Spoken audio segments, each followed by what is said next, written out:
Have you ever experienced an impulse, thought, or desire so unsettling that you immediately dismissed it? That act of rejection, where you silence a part of yourself, marks the emergence of what Carl Jung referred to as the shadow. It encompasses everything we suppress, deny, or refuse to acknowledge, yet it never truly vanishes.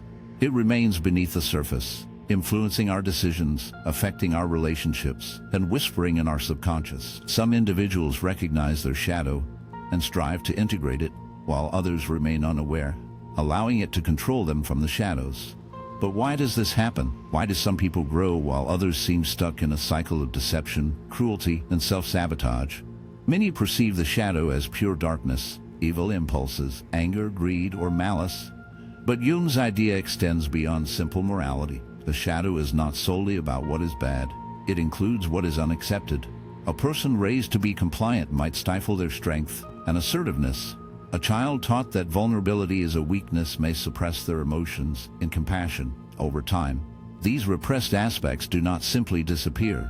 They emerge in unconscious behaviors, projections onto others, dreams, and obsessions. Some confront their shadow and embark on the challenging journey of self-awareness, while others bury it deeper, either unable or unwilling to confront their true selves.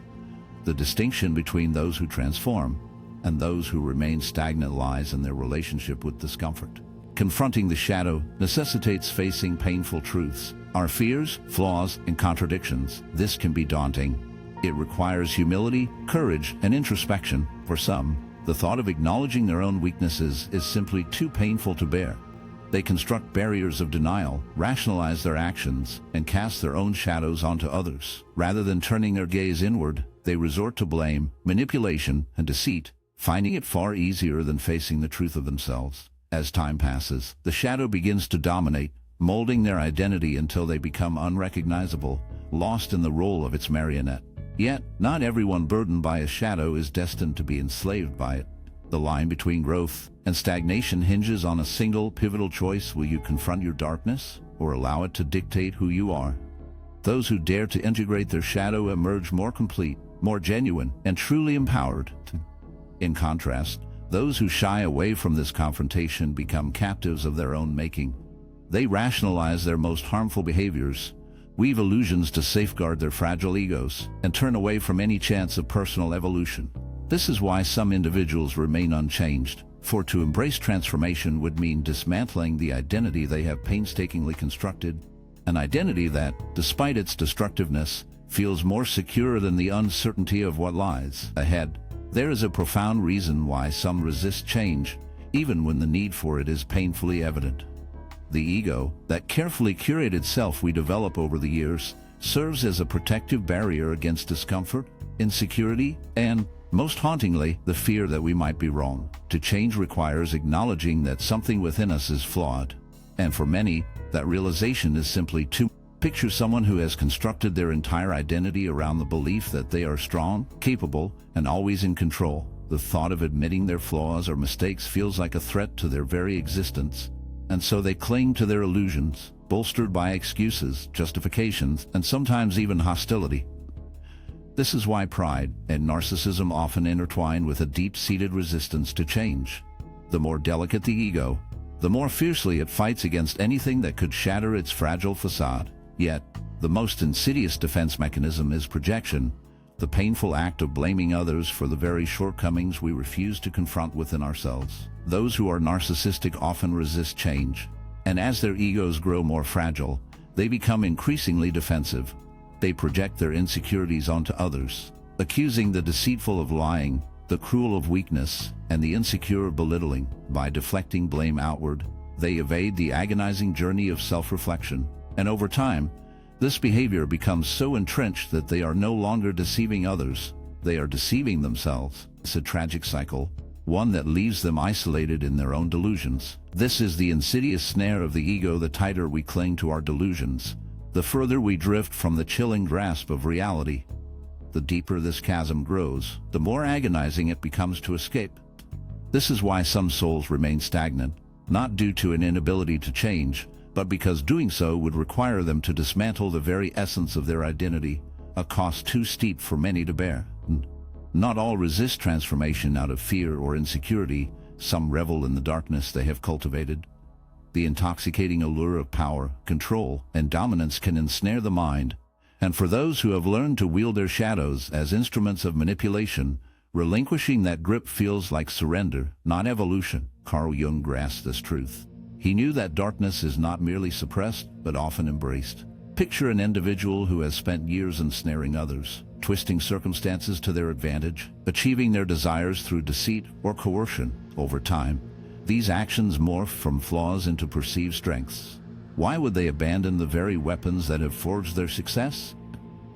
In their twisted reality, kindness is seen as weakness, honesty as a liability, and morality as a shackle for the feeble. This is not merely a psychological phenomenon, it is a neurological one. Thrill of power ignites the brain's reward pathways, reinforcing behaviors that yield control and dominance. Like a relentless addiction, the more one indulges, the tighter the grip becomes, ensnaring them in a web of their own making. History is replete with individuals who exemplified this path: leaders, tyrants, and manipulators who not only resisted change, but flourished in their own darkness. This phenomenon isn't limited to historical figures. We observe it in daily life as well: the merciless boss who takes advantage of employees, the partner who thrives on emotional manipulation, and the person who revels in the failures of others. These individuals have completely aligned themselves with their shadow, viewing redemption not as a goal, but as a sign of weakness. Yet, here lies the paradox: the more one indulges in power, the more hollow they become. Although they may seem successful, they are essentially prisoners of their own making. The greater their control, the more paranoid they grow. The more they dominate, the more they fear being dominated. The shadow, once a concealed force, has now seized complete control, making change not just challenging, but nearly impossible. For most, the shadow remains a hidden influence, subtly shaping thoughts and behaviors from below the surface. However, for a select few, there exists an alternative path, one that necessitates confronting the darkness directly. Carl Jung referred to this journey as individuation, the process of integrating the shadow, not suppressing it, but recognizing and accepting it as part of the whole self. This is the only genuine route to transformation, albeit one that demands a price: profound discomfort, painful self-honesty, and the bravery to confront our deepest fears. Integration does not imply the eradication of the shadow. Rather, it involves acknowledging its existence. Embracing every aspect of ourselves is the only genuine route to transformation. But it comes with a price: significant discomfort, painful honesty, and the bravery to confront our deepest fears. Integration does not involve erasing the shadow. Rather, it entails recognizing its existence without letting it dominate us. It involves acknowledging our potential for selfishness, cruelty, and deceit, while consciously choosing to act with wisdom and integrity.